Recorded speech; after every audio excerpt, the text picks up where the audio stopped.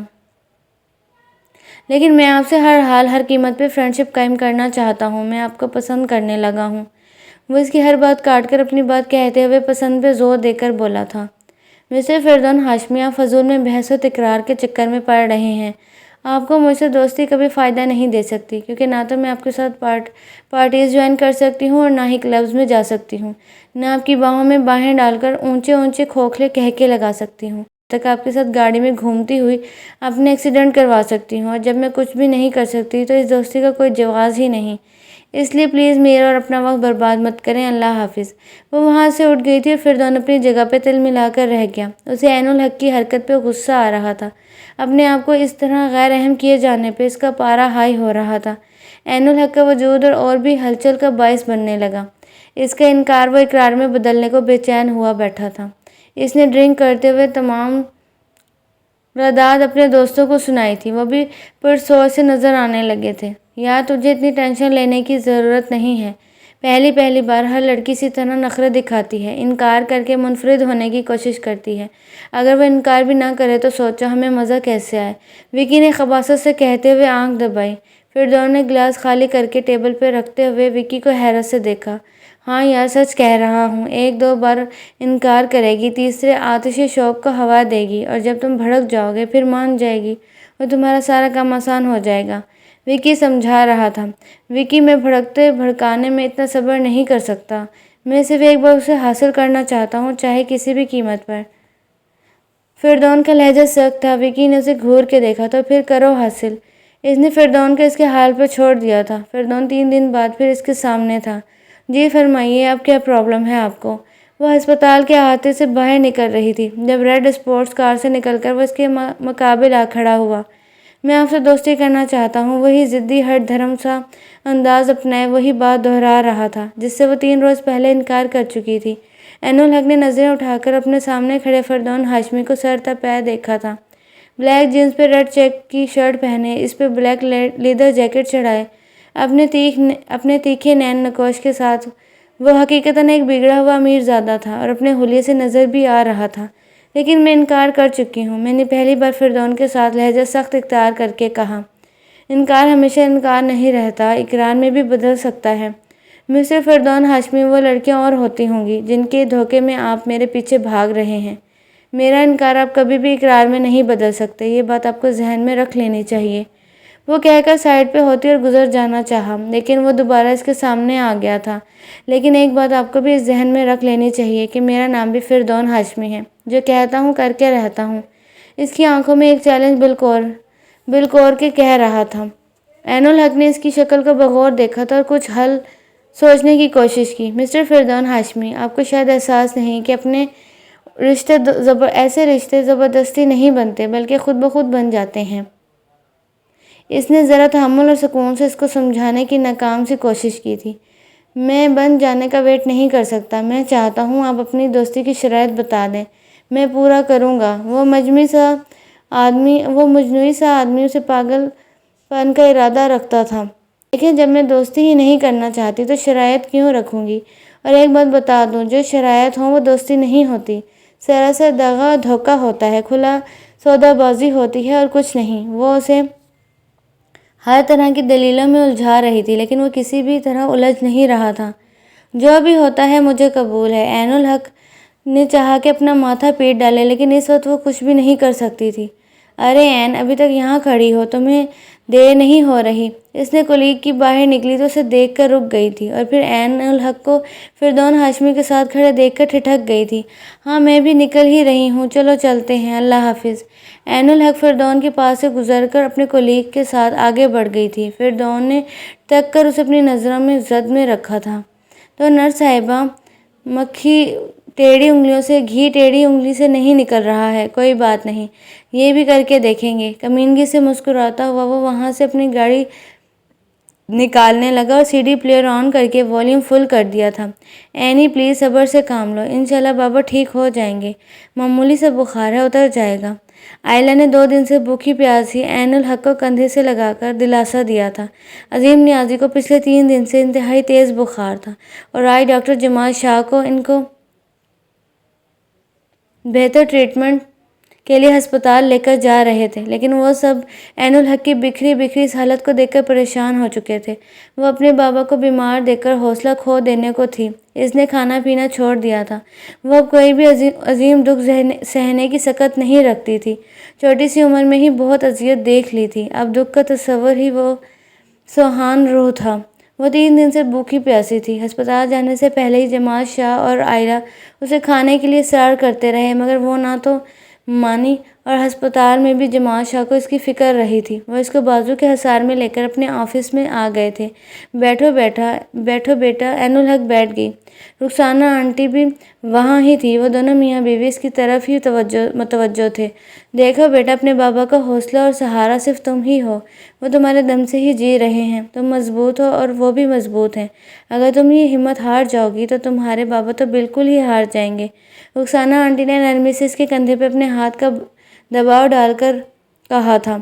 ان کی بات سن کر عین الحق کی آنکھوں میں آنسو آ گئے تھے۔ آنٹی، میرے بابا نے زندگی میں بہت دکھ دیکھے ہیں، بہت تکلیفیں سہی ہیں، انہوں نے شاذ و ناز ہی کوئی خوشی دیکھی ہوگی، لیکن پھر بھی میں نے آج تک ان کے ماتھے پر پریشانی کی ایک سلوٹ تک نہیں دیکھی، مگر ان چند دنوں میں نے ان کو پریشان دیکھا ہے، ان کے ماتھے پہ سوز کی لٹکوں شکنجوں کا جال بکھرا دیکھا ہے۔ نہ جانے، عین الحق کہتے کہتے رو پڑی تھی۔ جمال شاہ نے بیوی کو دیکھا تھا، وہ عین الحق کو سنبھالنے لگی۔ انہوں نے کس طرح سمجھا بجھا کے عین الحق پر رخسانہ آنٹی کے ساتھ اپنے گھر بھجوا دیا تھا، جہاں زری اور نومی اسے دیکھ کر کھل اٹھے تھے۔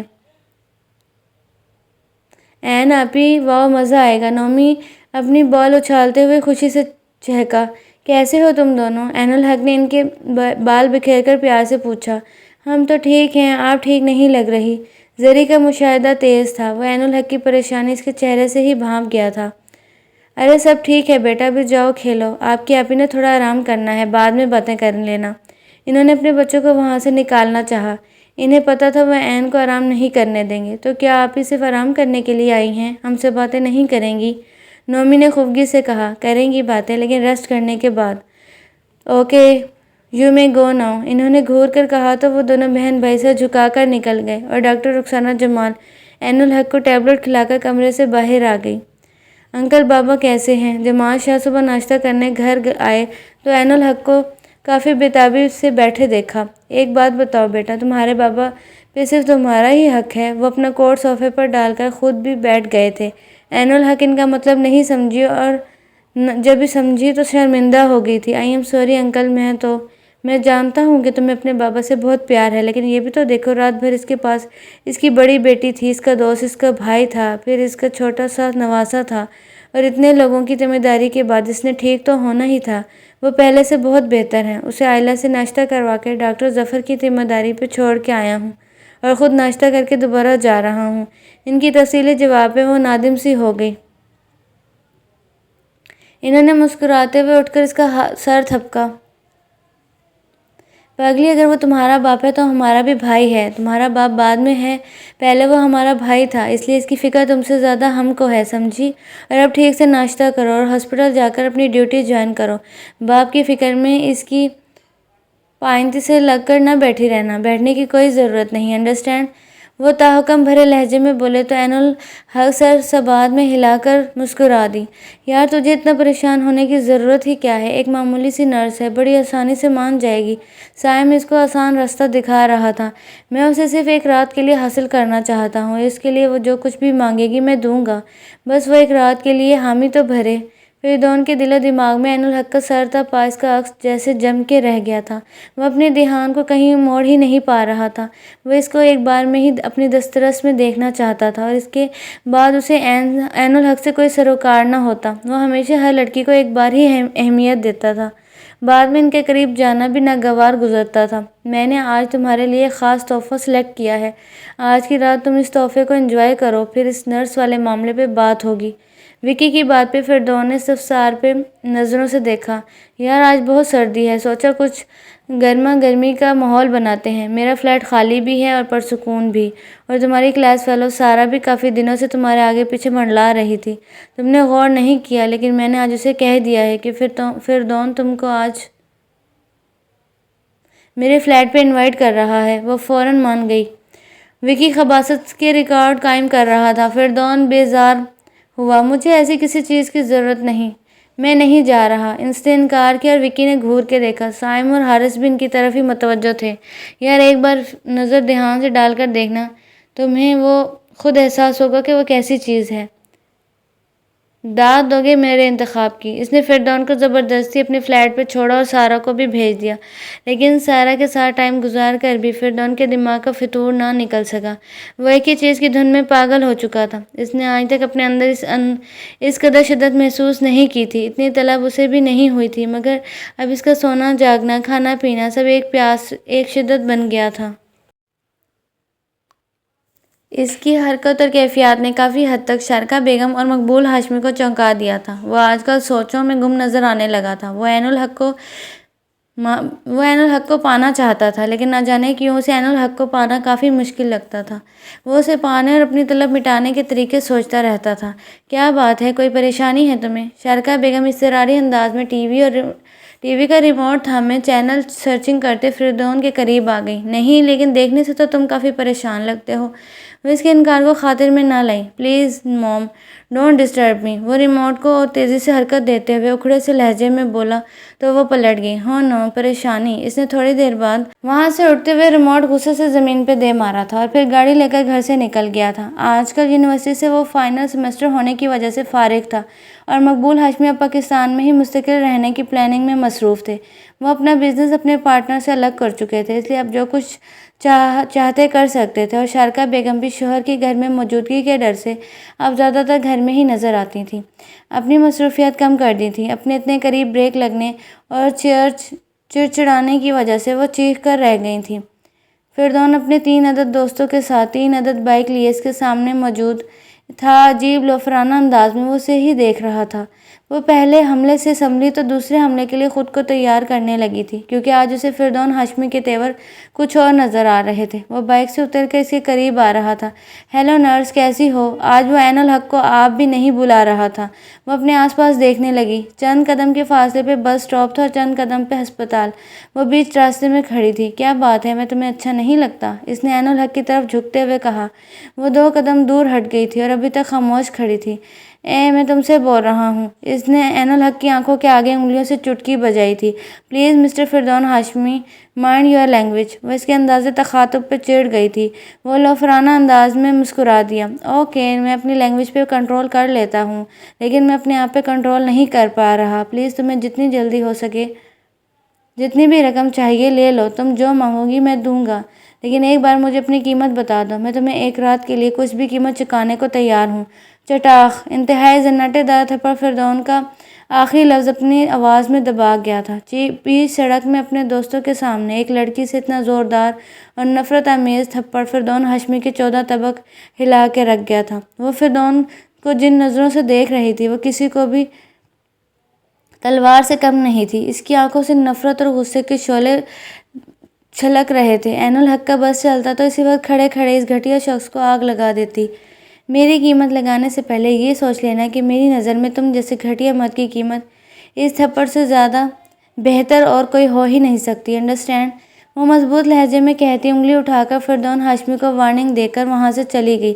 اس کے انداز و لب و لہجے میں ذرا برابر بھی خوف نہیں تھا۔ اور مجھے اس تھپڑ کی صورت میں قیمت بتانے سے قبل تم ایک بات یاد رکھ لینا کہ تم کو ایک بار اپنے بستر کی زینت ضرور بناؤں گا، میڈم عین الحق نیازی۔ اور وہ اس کا نام چبا کر بولا جو 2 روز قبل اس نے معلوم کروا لیا تھا۔ یہ بھول ہے تمہاری، وہ نفرت سے کہتی ہوئی آگے بڑھ گئی تھی، اور شارکا بیگم اپنی گاڑی سے اتر کر قریب آ گئی۔ انہوں نے فردون کو دیکھ کر اچانک گاڑی رکوائی تھی، لیکن فردون کو ایک لڑکی کے ہاتھوں تھپڑ کھاتے دیکھ چکرا گئی تھی۔ یہ کیا ہوا؟ کون تھی؟ کیوں تھپڑ مارا اس نے تمہیں؟ کچھ بولے بھی نہیں۔ وہ حیرت سے سوال پہ سوال کرتی چلی گئی۔ وہ ماں کو دیکھ کر اور بھی سلگا، پھر آس پاس نظر اٹھی تو چند لوگوں کو بھی متوجہ پایا تھا، یعنی اچھی خاصی ذلت اٹھا چکا تھا۔ آج فردون کی اکڑ اور اس کا تیور بلبلا اٹھے تھے۔ بولو نا، یہ سب کیا ہوا؟ وہ اس کا بازو جھنجھوڑ کر اس سے پوچھ رہی تھی، لیکن وہ کوئی بھی جواب دیے بغیر بنا بائک پہ سوار ہوا اور بائک اڑا کر لے گیا تھا۔ اس کی آنکھوں میں خون اترا ہوا تھا۔ وکی، سائم اور حارث اپنی اپنی جگہ پہ ششدر سے بیٹھے تھے۔ وہ بھی مسز ہاشمی کو کچھ نہ بتا سکے تھے۔ ان کو ان کی حالت، فردون کی حالت سوچ کر خوف آ رہا تھا کہ اب کیا ہوگا، وہ کیا کرے گا۔